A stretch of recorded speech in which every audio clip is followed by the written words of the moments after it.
Hi there. So, have you ever had those mornings when you wake up and you're anxious for no obvious reason? And it's like your stomach's doing loops and your thoughts are racing and you can't quite pin down why. That was me this morning, but one of the things I've learned is that when my nervous system is having these signals, my brain will look for um, ways to explain those feelings. And so it'll bring lots of stuff up. And I like to listen to those things that are coming up because those are obviously the thoughts that are happening in my brain and then process them. So, um, a lot of this at the moment for me is to do with what's in the media and stuff, and I'm going to go into a bit more detail through this video, and how I was able to kind of shift out of that. And my aim in this episode of Reflections of the Sacred Self is that by the end of the video, I want you to see how anxiety can trick us into overthinking, but also how simple nervous system tools can bring us back to calm. Okay, so right, so this is what happened. This morning, I slept really well. So the last few days I've been sleeping really well. So it's not like lack of sleep or anything. I just woke up and I had this slight feeling of anxiety. And then I didn't handle it very well by going onto social media, which is the worst place to go when you're feeling anxious. And what it actually did for me is I was starting to see the things that I've been seeing a lot in my feed. And that's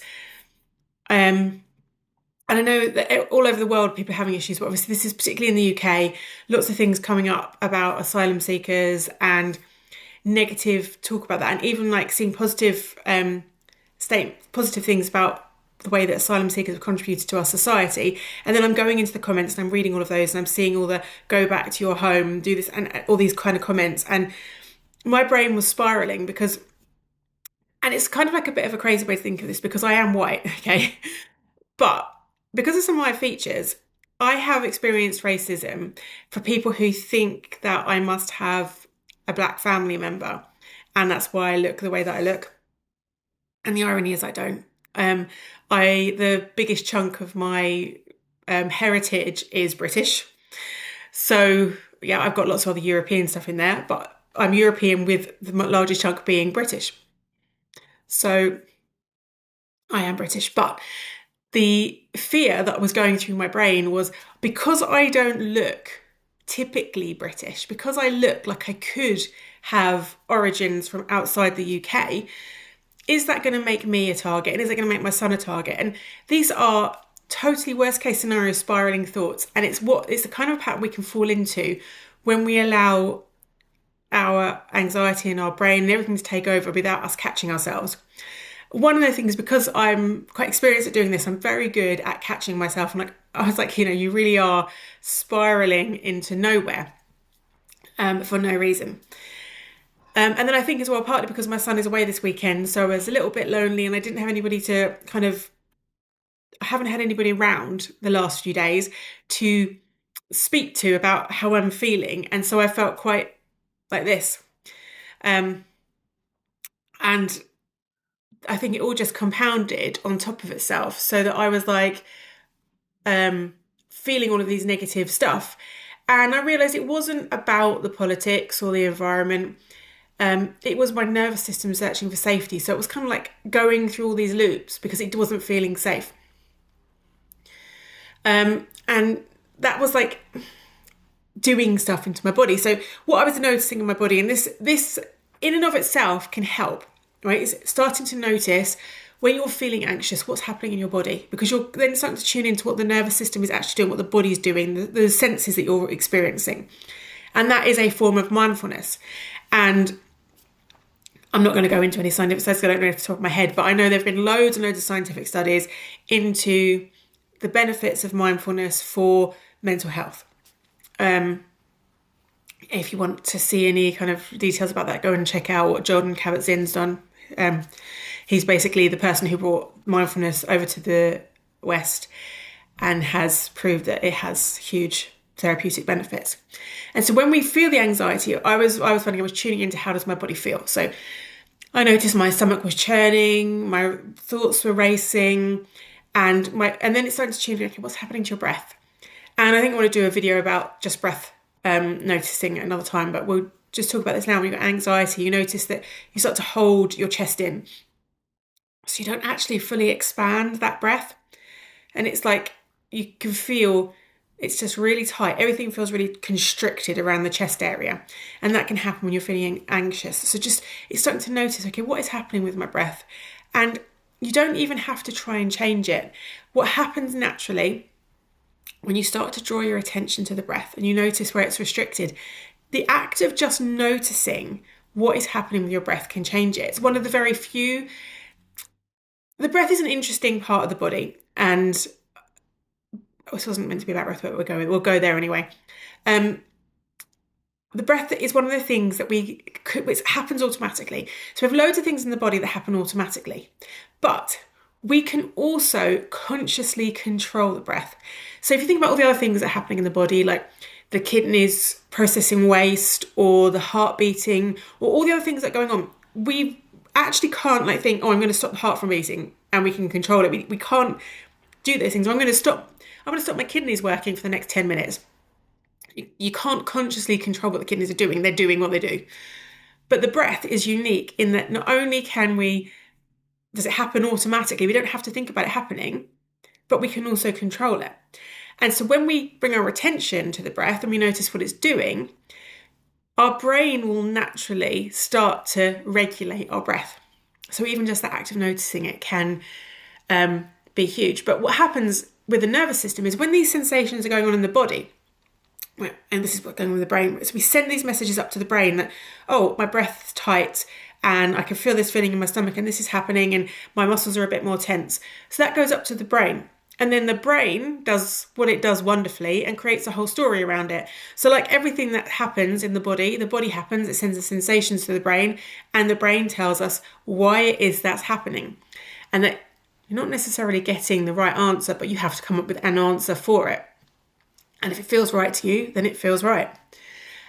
So for me, my old pattern when that started to happen is I would then start to obsess about all these things that are happening and how can I try and solve these problems that haven't even happened yet, which is a real, when you get stuck in an anxiety loop, because you're trying to solve problems that don't yet exist. So of course you can't actually solve them. And that can then let fear run the day. So I can then do a lot less because my brain is on overdrive thinking about this other stuff and then get stuck in a loop. That's what it used to be like. So now when that happens, one of the things that I will do is I will just pause and I will notice how I'm feeling. And one of the things I like to live by, and I've done loads of Buddhist training. My dad went to study with the Dalai Lama, so I've been brought up with it kind of around me most of my life. And it's remembering that this too shall pass. Whether it's good or bad, it's going to pass. So when that negative, anxious, stressed feeling comes up, I just kind of tune into how I feel. I think, okay, I feel like this in this moment. That doesn't mean I'm going to feel like this forever. And it doesn't mean it's not going to pass. It could pass in 2 minutes. And actually it passed relatively quickly because I didn't make a big deal out of it. Yeah, this is how I feel. Had a little cry. I'm feeling all these emotions. And that can be beneficial as well because that's a release. And it was allowing myself to feel the emotion. And if you read Eckhart Tolle's, oh my goodness, my brain just went. I was going to say New Earth, but it's the other one, The Power of Now. Sorry. And he talks about his depression and how he was fighting it. And when he just basically succumbed to it and said, okay, I feel depressed, and allowed himself to feel depressed, he actually moved out of it a lot more quickly. Because when we allow ourselves to feel what we're feeling, to feel our emotions, we move through them a lot more quickly because we're not fighting them. And when we fight them, they just kind of keep going. It's like, I've got this message for you. If you're going to keep fighting me, I'm just going to keep sending it. So when we allow it in, we allow it to pass. So when you're actually in the moment, the second when you're feeling these things, there are things you can do like grounding yourself and telling yourself that you're safe. You just say, I'm safe now. It's okay. I'm safe. And one of the best breathing techniques for anxiety and these things is box breathing. So box breathing is when you inhale for a certain count, hold for the same amount of time, exhale for the same amount of time, and hold for the same amount of time. So it's 4. Excuse me. You can imagine it like a box. So I often do it for 4. So we would inhale for 4, hold for 4, exhale for 4, hold for 4. So we can do a couple of rounds together if you want. So you would inhale, 2, 3, 4, hold, 2, 3, 4. Exhale, 2, 3, 4. Hold, 2, 3, 4. And then inhale, 2, 3, 4. Hold, 2, 3, 4. Exhale, 2, 3, 4. Hold, 2, 3, 4. Just allowing your breath to return to normal now. So if you're doing that for yourself, obviously you can be aware of what your breath is like, what you're like holding. You can extend it if you want a little bit, but it shouldn't be a breath where you're pressuring yourself, you're holding for too long, or you're trying to make it like a powerful breath. It should be a nice, steady, easy rhythm that you can stick to, and just, work through a few rounds of that on your own. And when you feel the anxious and the stress, and it will start to calm you down, there's lots of scientific research that's shown what breath work and learning to breathe properly can do for the body and the mind and all of these things, which we're not going to go into today, but that's something you can do. A bit of box breathing, ground yourself and just say, I'm safe now. I am safe now. And then if you feel like there's some residual energy to move, you can then go and do something that will release the adrenaline from your body. So it might be going out for a brisk walk and walking around the block, or put some music on and dance and sing for 5 minutes and just release some of that pent up energy, and that will allow it out. And then if you are feeling, particularly if you've got loneliness feelings around that anxiety, it's about reaching out and making a connection with another human being. So it might just be saying hi. It might even be journaling and connecting with yourself. But ideally, it would be reaching out and connecting with another person just to say hi, just to feel that connection with another human being. So, these are the things that you can try in order to bring yourself back to calm, centered state. And it's just important to remember, and this is something that I have taught myself over the years, because I've said in previous videos how probably because of growing up with a dad who was an alcoholic and other things that are going on in my environment when I was a kid, I was very, very young when I started patterns of anxiety. And it's kind of stayed with me through my whole life. And to say that I'm anxiety free would not be true, because it comes up because it's a pattern. It's a pattern that I've developed. The difference is that I've developed coping tools and mechanisms and ways to bring myself out of anxious loops, so I don't really stay in heightened anxious loops for too long. But yes, if things get stressful, if things go out of whack, then yes, to say that I'm never going to slip into feeling anxious about it would be just not true. And it's not actually a reality that many people have if they've suffered from anxiety for a long time, because it's a well walked path by your brain, and so it's somewhere you just go instinctively. Gradually over time, you program it out, but it takes time. So when I feel these things, I just remember that it's because my system's overloaded. And it's asking me to regulate before I do anything else. So my system is basically saying, and that's kind of what the anxiety is, like a message. Your body's saying, you need to regulate. You need to do this now. So when you feel that anxiety coming up, and before you spiral into the unconscious anxiety patterns that you've had in the past, notice it and try these steps in this video and see if that helps you to release the anxiety more quickly. And remember, if you've liked this video, remember to like and hit the subscribe button so that you get more of my stuff. And I'll put a link in the description to my free group where you can get practices and all sorts of different things, including a course on the foundations of feeling safe. And hopefully I'll see you on the inside.